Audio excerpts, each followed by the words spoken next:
As a humanist, there is also no heaven and no hell.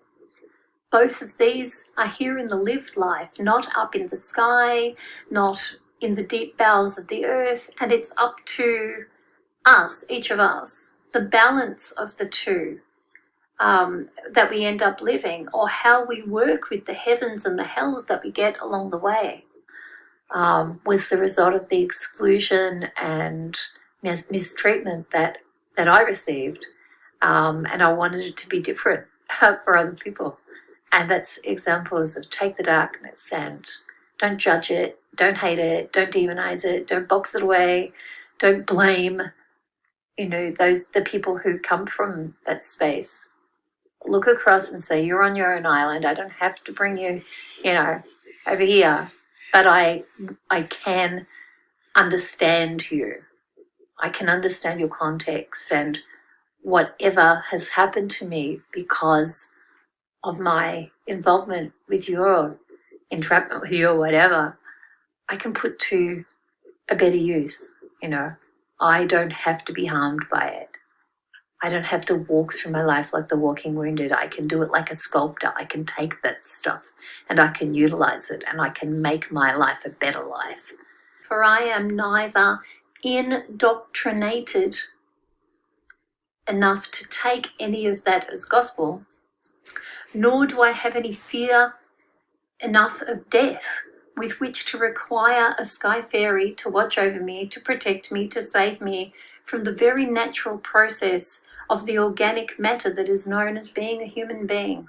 And if you resonate with it, it's because something in you is calling to that and saying, that makes sense. That's the kind of world that I would like to live in.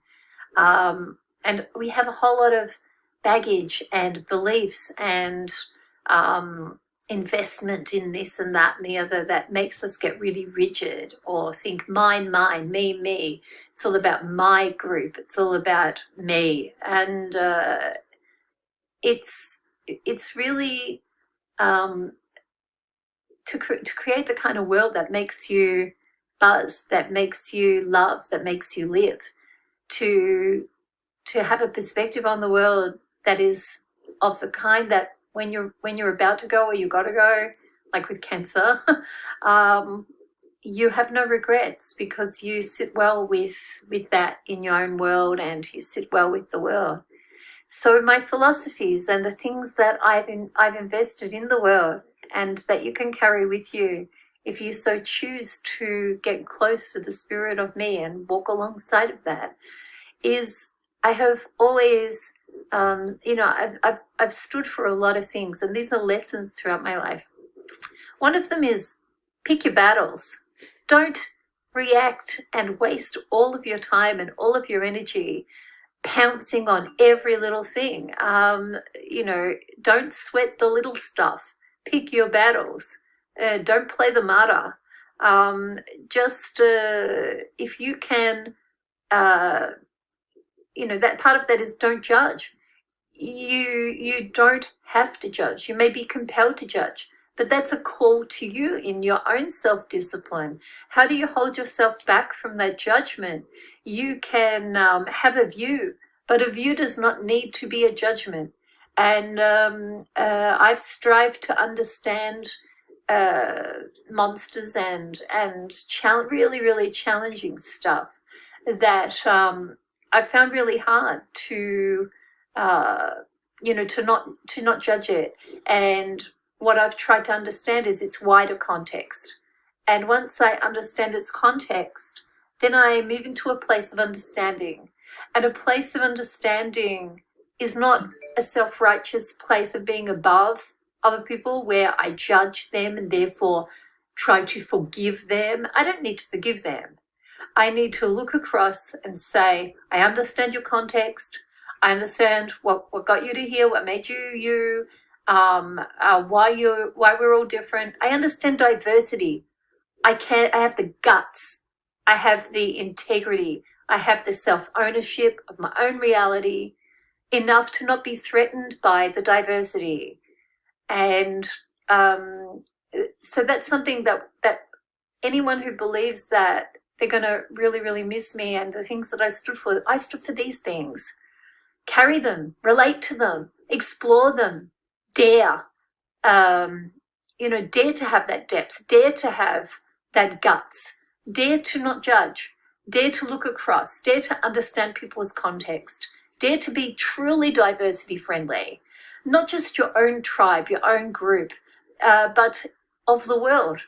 If there are things you don't understand and you have never, known those people personally,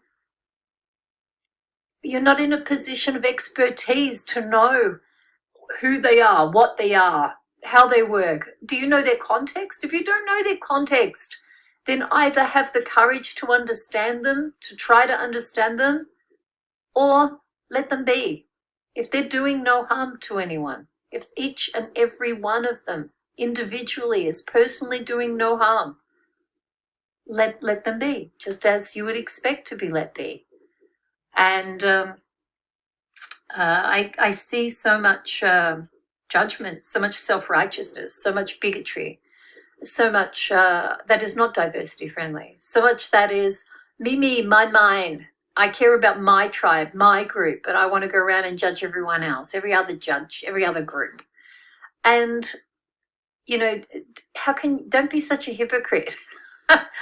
What you want for yourself and your own group and the people that you relate to, other people have tried too. And try to understand the parallels. Try to be truly diversity friendly. And that's not just, standing up for your own buds. It's really understanding diversity in the world. And, when you realize that we're not here for a long time, in these physical bodies, that we are organic matter, that we all have a use-by date, and some of our use-by dates are going to be pretty early. It gives you some perspective. Also, we're not, my little group, my little group, my little group, my little group. We're all animals. We're human beings who are talking animals, who create things and, get technological and all kinds of things, because we had opposable thumbs and because we had the kind of nutrition that led to a certain kind of brain, and then we passed all information on, and we inherited this, what we call human world, but we've separated ourselves from the animal world. And now we separate ourselves from each other. Mine, me. Really? We're humans. That's our culture. We're humans.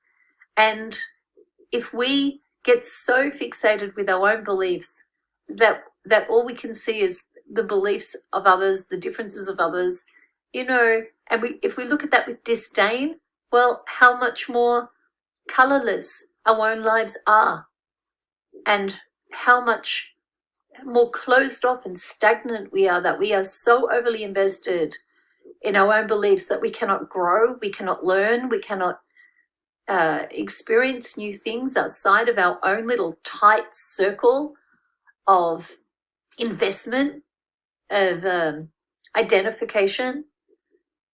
Have some flow, have some flexibility, dare. And part of that is don't sweat the little stuff, and live and let live, and simply be, and don't invest in appearances and all the little trimmings, all the little cladding. Look a little deeper. Look a little deeper, not just at yourself, but at your neighbors and at your wider neighbors in this community that is the world. That's what I believe, and that's what got me to be the person that I am and where I stand. And I just think that the other thing that I really stand for is, when things appear to be negative, sometimes they turn out to be the thing that's going to really change something.